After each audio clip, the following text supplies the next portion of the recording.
Peggy 16.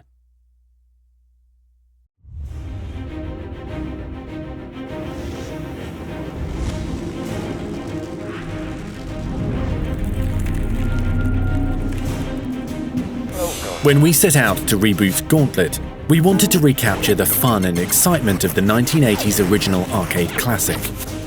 Like the original arcade game, this rebirth is a 4-player cooperative dungeon crawler, involving 4 distinct heroes. Like the classic, we have Thor the Warrior.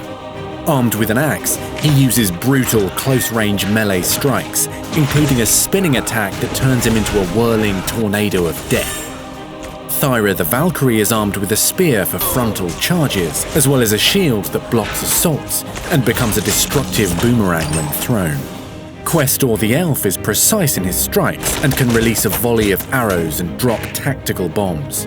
The Elf can also utilize a rolling tumble to quickly dodge attacks and traps.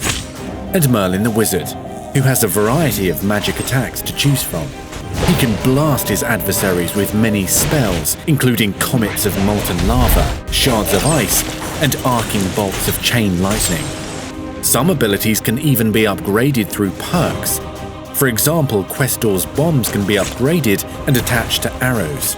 Thyra's shield can be improved to reflect enemy fire. In the backstory of Gauntlet, a young wizard, Morak, conjures the gauntlet seeking glory.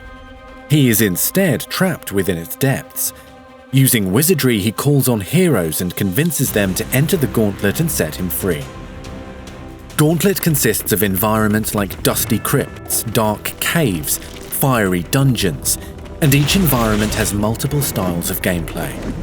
Some dungeon maps are handcrafted experiences with secrets to discover, while other levels are procedurally generated, with death itself chasing players through an unpredictable labyrinth.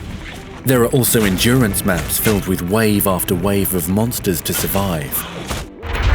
Inside Gauntlet, players will be able to buy new armor and weapons with the gold they acquire during gameplay. Even more exciting is the ability to unlock relics. Relics are where the big powers lie. Use a mirror relic to create a magic army to fight in the battle. There are relics to freeze your enemies, blow them away in a tornado, set them on fire, increase speed, and many more. Regardless of your skill level, there are thousands of ways to die in the Gauntlet. To survive, seek delicious roast turkey to restore health. How will you die? Hordes of monsters, immortal death, devious traps, or bone-crushing bosses. Perhaps the biggest threat you'll face could be your friends competing for food and gold beside you. You're probably going to get your fellow heroes killed, accidentally or not. But that's okay in the Gauntlet. You actually get perks for dying. You'll be able to show off your status with the leaderboards, ranking your kills, loot, and the fastest time. Replay the board and beat your own scores at higher difficulty settings. On September 23rd, invade the Gauntlet and fight for glory, treasure, and succulent turkey.